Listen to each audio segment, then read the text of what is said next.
Welcome to day one of the Great Purge of 2017, where I am going to be completely reorganizing and purging my entire house and taking you along on the journey with me. I decided to start in the kitchen today because almost everybody wants to get their kitchen organized, so it's a perfect place to start. I really want to challenge everybody watching to do the clean counter challenge for 2017. I'm going to show you the before of what a counter usually looks like in a home where people are keeping a lot of things on the counter, and then the after.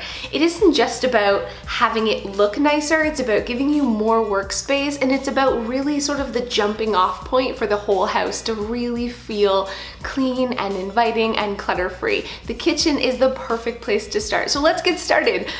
I'm gonna purge 21 things. I purge this kitchen all the time, so I'm a little bit nervous, but I'm gonna do a 21 item toss. So I'm gonna run around and find 21 things that I'm not using, loving, and I don't need anymore, and I'm gonna donate it. So here we go. So I'm starting in this drawer, and I found so many great things, like this wine opener I already had. This fancy pants one. We never even drink wine. I don't even know why I have one, but just in case, so this one can go. And we had an extra bottle opener, so why do I need two? That's crazy. And I let go of two spatulas because I have a couple in the baking cabinet, and I literally have never, I can't even remember the last time I used these. So they're just taking up space for nothing. And last but I'm like, should I get rid of this? I don't know. I think it's like a lemon zester. It's a cheese grater, obviously, but the thing is, we have a cheese grater that comes with all the attachments with this, so I've never even used this. So I'm keeping this big honking thing, and I've never used it. So I'm feeling pretty good. I have 5 things so far. This coffee mug, look how tiny it is. I memean, it doesn't even hold a cup of, I think it's like espresso. We don't drink espresso. I've been holding on to it because I think it's expensive. But I'm like, why would you keep something just because it's expensive when you never use it? So this is going. This one is rusty. Why am I keeping a rusty one? That's so gross. When I have a perfectly, I don't even know. It's going. Look at that. I'm feeling good. I don't feel the extra. Okay. This little pot, I never use. Why am I keeping? I don't even know why I'm keeping it. I don't think I've used this in 10 years, and it's dirty. For some reason, it has like crumbs.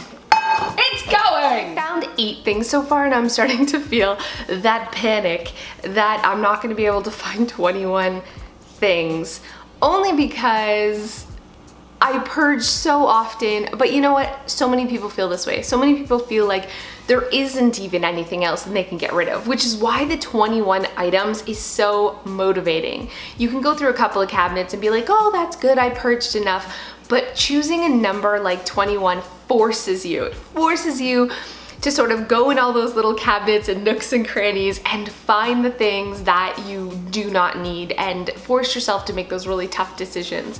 So I'm gonna keep going. I don't know what I'm gonna keep, I only need 21 things. It can't be that hard. I'm gonna go. Here we go. Purging. So this side of the island is probably the biggest bane of my existence in my kitchen. This is how you know I'm a fraud and I'm not really organized.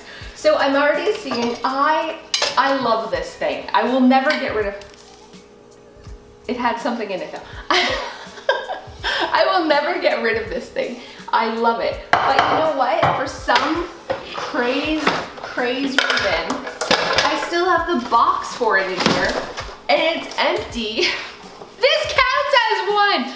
Garbage totally counts towards your 21, my friends. So I've got something. And this, which has obviously never even been used, it has like a little, I don't know. I think it's a teapot. And then I have these microwave bacon cookers.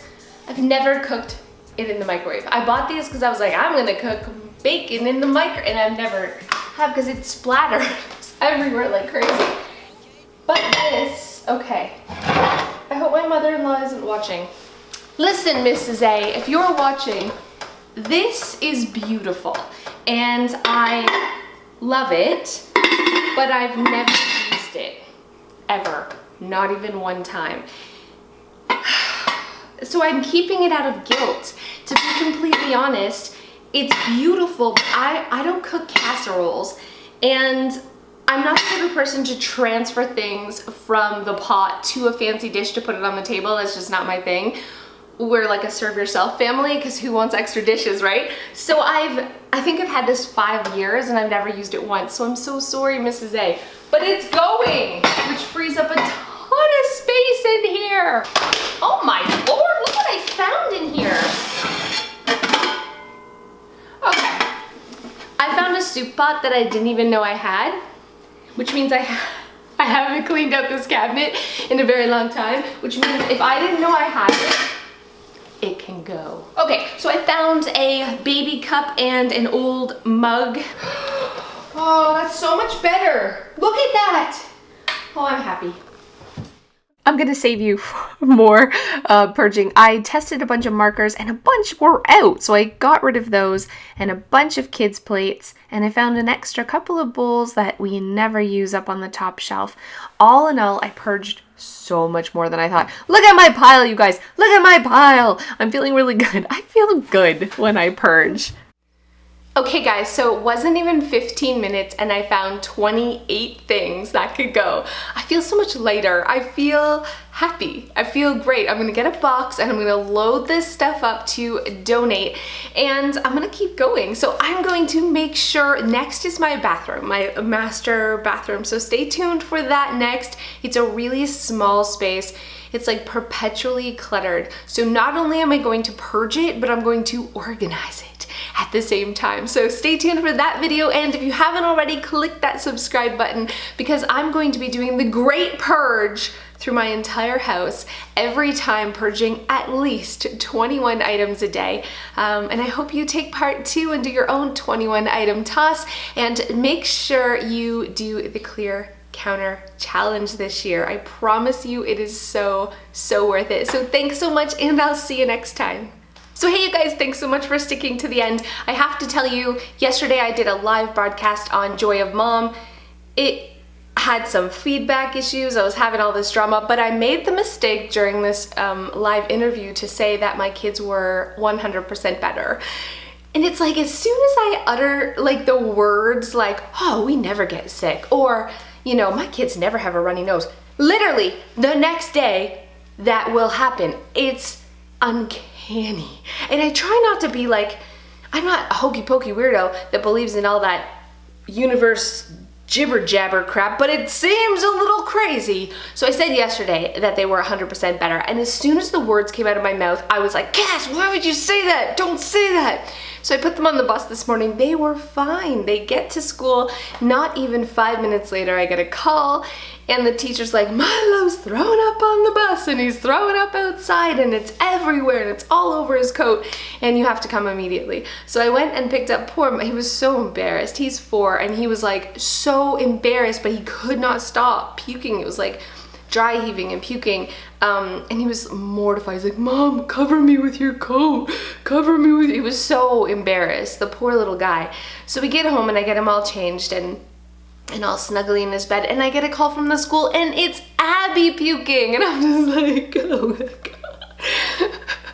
Please make it stop, please make it stop. So I'm not even gonna say it about the 3rd. I'll keep you guys posted. Hopefully this doesn't last the whole 8 or 9 days like it did last time. And I'm bummed because tonight is trivia night, and I love trivia night. We're going with our friends. Obviously I can't go now, I'm gonna stay home, and I am the worst at trivia. I am so bad at trivia. I watched Grey's Anatomy for like 8 seasons, okay? I lived and breathed this show. I literally named Isabel after Isabel Stevens from Grey's Anatomy. I love this show so much, so I never can answer even one question at trivia night. I'm so dumb. But this one came on and it said, this character, this doctor's name is Derek and his nickname is McSteamy. What's his last name? And I'm like, and Joe, everyone's looking at me, and Joe's like, yes, you can answer one. And I'm just like, I'm just having a brain fart. It was brutal. Eventually it came to me, you guys, but I mean, if I can't, I might as well not even know my own last name. I think I have some sort of memory damage. But anyways, I love watching other people be smart. I love watching people get their smart on. It just makes me so happy. And the friends of ours that we have are literally geniuses. They're just so brilliant and they know so much about literally everything. I just, watching them do trivia night brings me absolute joy. And so I'm super bummed I'm gonna miss it. Joe is still going. He's bringing his friend instead of me, who's actually intelligent, and they'll probably win the freaking trophy, and I won't get a trophy this year, and I'm super mad about that. It's like a dream of mine to win a trivia trophy, because I'm so bad at trivia. But anyways, kids, sick again. What can you do? Onwards and upwards. Right, my friends? Onwards and upwards. So I'll be home this weekend tending to little sick children, and I hope you guys this weekend are tackling your kitchens. Do a 21 item toss, clear off your counter.